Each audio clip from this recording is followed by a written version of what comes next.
thought he's on a suicide mission or something. But now you go, mate, that's on your CV.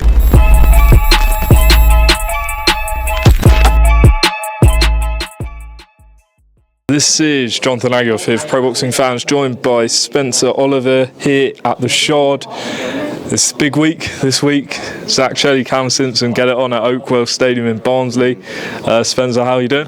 Jonathan, I'm really well, mate. How good is it up here, actually, in the Shangri-La Hotel here in the Shard, overlooking the whole of London, sun shining. Yeah, brilliant, mate. And we're looking forward to a massive week of boxing. Obviously, Saturday night is going to be a huge night. Zak Chelli, Callum Simpson getting that homecoming, that opportunity in front of his own fans, you know, to win the British and Commonwealth super middleweight titles. But Zak Chelli's a stubborn guy, mate. And do you know what? I spoke to Zak earlier on, about an hour ago, and he was saying, listen, I like being that guy. I like being the underdog. I like going into the other guy's backyard because the pressure's on him, not me. Interesting, you know. I think that, Zak, you got to respect him as a fighter because he's one of those guys that will, you know, bring the heat wherever he is. And it's a good fight, man. Good fight. There's a lot of ifs, buts, and maybes going into this one because a lot of hype around Callum Simpson and how good he is. But now this is his coming of age fight, and can't wait, mate. Can't wait. He's going into the Lions' Den, but I mean, speaking to him today, he doesn't seem phased at all. He's not at all, mate. Like that's what I'm saying. He said, you know what? This is what it's all about. You know, this is what champions are made of. You know, you have to go this, and this is going to elevate me to where I need to go. This is the first step on a long road that I want to go to. You know, that British titles, Commonwealth titles, European titles, world titles. So if he wants to achieve the heights and reach those heights, he has to pick up these sort of titles. So yeah, he's relishing it. He's looking forward to it. He really is. And Zak Chelli is as well. It's mad, mate. I had a one-on-one with him sitting there, and he's like, mate, this is the position I want to be in. This is the opportunity that I want. I want to go into his backyard. So yeah, it's a great fight, man. Great fight. Great undercard as well. How do you think the main event's going to play out? It's a tough one to call, mate, if I'm honest, because we know what Zak Chelli is, and we know what he'll bring, and we know exactly what he's coming off that good win against Jack Cullen, where against the odds, you know, again, when he gets into a rhythm, he's very difficult to beat. Callum Simpson, how good is he? Like, because there's a lot of hype around him. We think he's the real deal, and if, you know, my judgment's normally pretty good, and I look at him and I go, you know what, I know he's an orthodox and Joe Calzaghe was a southpaw, but I saw shades of Joe Calzaghe in his style, in what he does with the clusters of punches and like the explosiveness and the excitement and the power punching and everything else, and I just go, I like what I see, and I think that he should win the fight. You know, and like I say, Zak Chelli, we know what it is with Zak Chelli. With Callum, we don't know where the ceiling is with him and how good he's going to be, and I think this is his coming of age fight. But if the way that I think he's right, I think that Callum Simpson is a star of the future. We saw when Crispin Smith got his stadium fight against Okoli, the crowd really seemed to sort of, you know, cheer him on and, you know, get him through. Do you think that's going to help him on Saturday night? Oh, absolutely. It helps everyone. You know, home advantage is huge, but it's how you play that as well, by the way. Like, because sometimes home advantage can put added pressure onto a fighter, and that pressure creates nerves, and nerves takes energy, you know. But some other fighters, you know, they like get boxing in front of the home crowd, like I did. You know, when I won the European title, I was in front of my home crowd. I was a massive underdog going into the fight, but the pressure of having the fans and that there sort of fed me and spurred me on and made me deliver and give me the performance that I needed to win that European title. And I think Callum's that sort of animal, and I think that's why, you know, the cheering fans and everything else, yeah, of course that's added pressure, but sometimes that can be a good thing, and that can bring the best out in a fighter, and I think that will do that with Callum. Talking about Caroline Dubois, if she wins the fight, she's, I think, mandatory to Katie Taylor. Yeah. How impressed have you been with her career so far? Caroline Dubois has been sensational. You know, I've talked about her being, you know, the next big woman in women's boxing, the next big superstar in women's boxing. You know, if you look at the way that she's been performing, the way that she's been going through the gears and developing, you know, the apprenticeship's done now. This is the WBC interim title. She's got a tough South American girl who's going to come at her, but that stylistically works in her favour, and I think she's going to put in a performance. You know, she's so heavy-handed, and then she gets that opportunity, she's in line then, WBC interim, she's in line to fight someone like Katie Taylor, who's a pioneer of women's boxing. You know, she's the one that sort of brought women's boxing to the forefront, and I think for someone like Caroline Dubois, that would be a dream to box someone like Katie Taylor. I think that's where she would love to go. Obviously, Katie's got her own plans and her own journey that she's going on, and she's in the twilight of her career. But Caroline Dubois is chasing that, and I think Saturday night is obviously another step on that journey, but I expect her to come out victorious. Stylistically, that would be great, by the way, because her opponent's going to come straight at her, but that's what Caroline wants. It's going to be a great fight. Just picking this back up with Spencer Oliver, Callum Simpson doing an interview over there, so we thought we wouldn't... American TV are saying we got kicked out because I've got a big mouth and I'm too loud, and I think they were picking it up. But it's becoming a bit of a regular thing now with different broadcasters picking up my commentary. Needs to quieten it down, maybe. Getting your name, keeping your name out there. Spencer, just want to talk about, you were commentating two broadcasts or whatever you were doing on Saturday night. I was TalkSport, mate. I think a few people heard me on TNT as well, but that's because I was getting super excited. Derek Chisora, Joe Joyce, Saturday night was insane, mate. That was old school throwback stuff. Like, what I'm saying is, from an entertainment point of view, you looked at it and you just go, wow, man. That was like Derek Chisora has become a national treasure. Everybody wrote him off. You know, no one expected him to win. I think only his camp thought he was going to win, and the way that he pulled that off was sensational, mate. Heart, grit, determination, desire to win, will to win. At this late stage of his career, you go, wow, mate, that was absolutely insane. Credit to Joe Joyce as well, who put in a great performance as well. Look, he had to dig deep. Getting knocked down in that 9th round was a big surprise for him and for all of us as well. But he come back really well, and he was trying to force a stoppage, but it just weren't his night, and what a fight, man. It was brilliant. I'm pleased with Derek, I really am, because we've been writing him off so many times for how long. Do you know what I mean? You look at his career, you go 13 losses, 48 fights. You look at that career and go, look, come on, Del Boy, you need to retire now. But he keeps delivering, don't he? Like, if you know what I mean, we live in a world where money is difficult to come by. Do you know what I mean? So when you do get it and you think, right, I'm going to buy a ticket to go to the boxing, you want to get value for money. You want to get excitement. Boy, did you get it there. Oh, Derek Chisora. Everyone loved it, mate. The atmosphere was insane. What a night.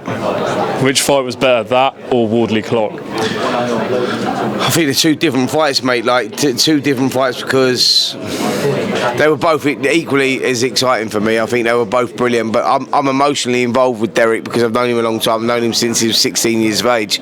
So, I was emotionally attached there because I was thinking that he was going to go out there and get beaten when he got victory. It sort of like lifts your spirits and whatnot. So, but Wardley Clark was an absolute barnstormer, like Derek's one was as well. So, they both had star qualities about them. They really did. It was a great show Saturday night. Credit to Frank Warren. Right from the bottom all the way through the card, every fight was absolutely insane. Dennis McCann, Baluta, was an absolutely barnstormer as well. And McCann, he made those adjustments and that adaptability, and he turned it around. He corrected the mistakes he made in the first fight, and he got the job done, and he won it. He won it sensationally. You look at that first fight and you go, it was a split decision draw after 9 rounds, and you go, McCann was maybe lucky to get away with a majority draw in that fight because Baluta sort of seemed to have his number there at the York Hall. McCann got wrapped up in the occasion and whatnot. This time he made the adjustments and he delivered, mate, and it was a first class performance. My old title, by the way, the European Super Bantamweight title, and it was a first class performance, mate. It was a brilliant fight. And then Ryan Garner as well, against Archie Sharp. What a performance he put in as well there. Like, Archie Sharp was obviously starting the favourite in that one as well, but Garner put in an unbelievable performance, and again another barnstormer. It was like a fantastic night of boxing there at the O2. There's something about that arena that's very special, but it was a wicked night. Spencer, on Joe Joyce, a year and a half ago, everyone was talking about him against Fury, Joshua, Usyk, 2 defeats to Zhang, beating Cash Ali, and now a defeat to Derek Chisora.